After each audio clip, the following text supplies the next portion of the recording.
have a seat, everyone. Speaker Welch, thank you for that beautiful introduction and for your leadership and hard work. Good morning, everyone. Oh, it's good to see so many people. So, on this 40th anniversary of Martin Luther King Jr. Day, I join you here in Chicago, not only to mark the moment, but to say thank you to everyone here for carrying his legacy forward.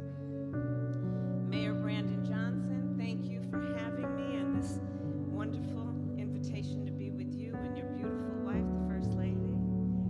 Thank you. Thank you to Pam Morris, who helped start this breakfast. I see you. And the leaders who have sustained this gathering for 40 years. Thank you all. And of course, I cannot be in Chicago without recognizing Chicago's native son, President Obama. To Governor Pritzker and to all the elected officials, faith leaders, community leaders, advocates, activists, to all the people of this great city, I thank you for what you do for our country. Thank you. So, of course, as we celebrate history, we all know that generations before us paved the path for us to be here today, including, of course, a dear friend to all of us and a civil rights pioneer, the Reverend Jesse Jackson. Reverend Jackson, we are praying for you. I'm going to see you later today. But we are all so thankful and understanding the broad shoulders that he created, upon which so many of us stand. We are deeply honored to recognize Mrs. Jacqueline Jackson,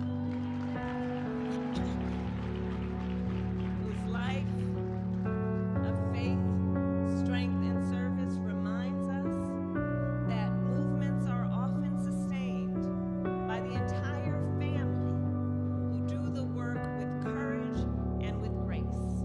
Let us stand, please, and applaud Reverend Jackson and his family.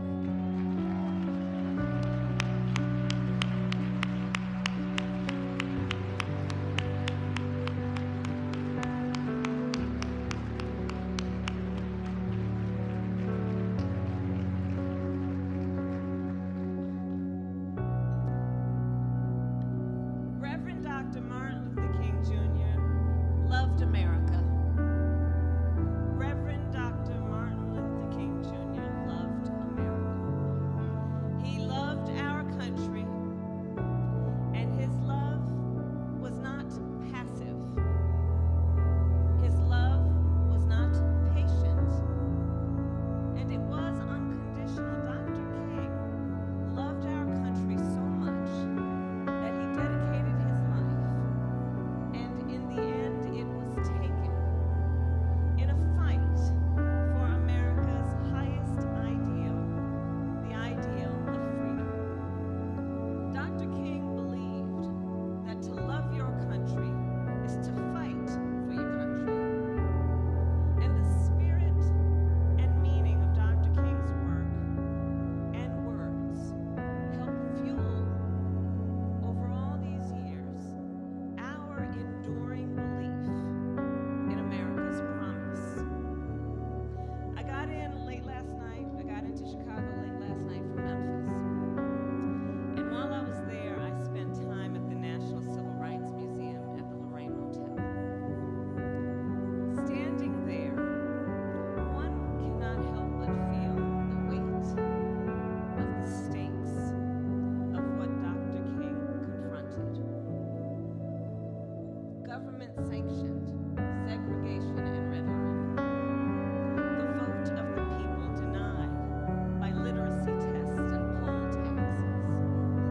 Churches bombed and people lynched. A child beaten beyond recognition and laid in a casket. Hear what we understand about that moment. Hate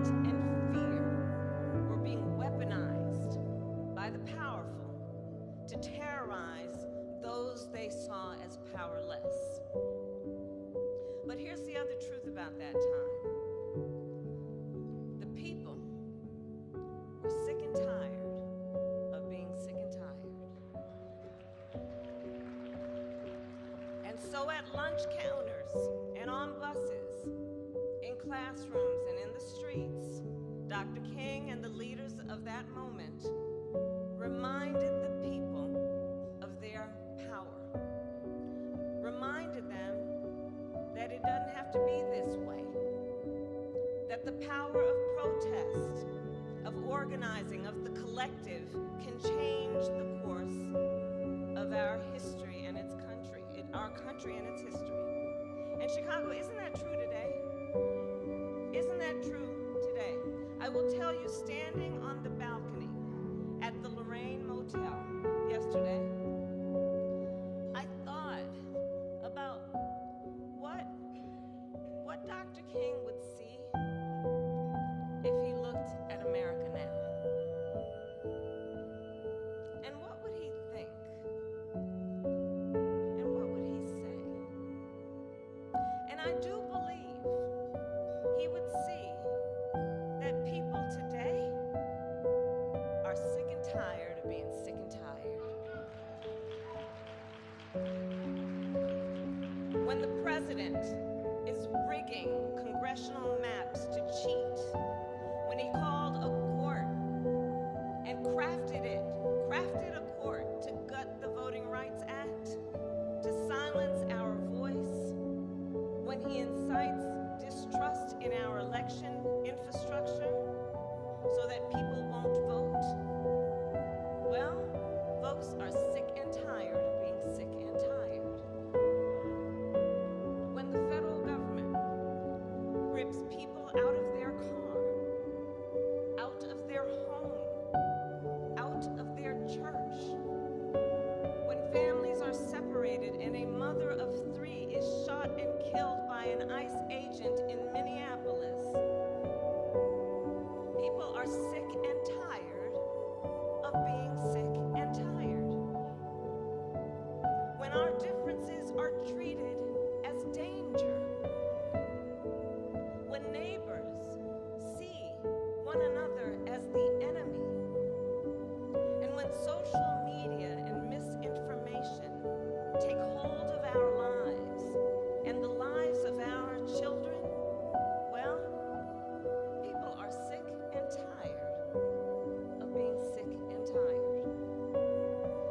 When rising costs and stagnant wages force working families to choose between rent or medicine, between childcare or groceries, between dignity or survival,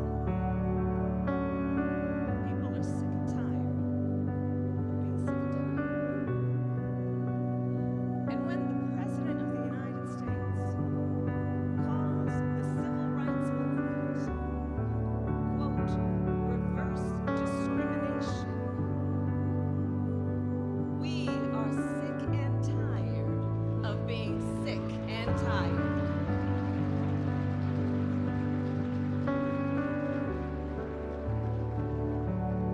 Now, I know many people in our country are feeling overwhelmed right now. Isolation and loneliness have led to despair.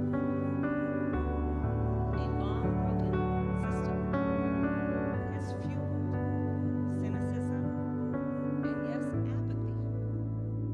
And people are rightly angry and profoundly frustrated. Far too many have resigned themselves that, well, I guess it's just going to be this way. All while those in power attempt to divide the American people, attempt to make us distrust each other, to turn on each other, all while having us believe we are powerless in this moment. But let's pause for a minute to see the echoes of history. Yes, the threats we face, but also the power of the people. Let us see. Let us see. Like then, this is a moment not to throw up our hands, but a moment to roll up our sleeves, to organize, to register people to vote, and to speak and act with truth, power, and conviction. And I look around this room, I know the people of Chicago, well, you uniquely understand that the fight requires courage. It requires stamina, and it requires commitment. It requires us to show up even when we are sick and tired, because we are sick and tired. So to the leaders here, I say, let us continue to be clear-eyed. They may want us to be afraid, to be divided, to be silent, but we won't give them that satisfaction. We will continue the fight with determination, with resilience, and dare I say, with joy.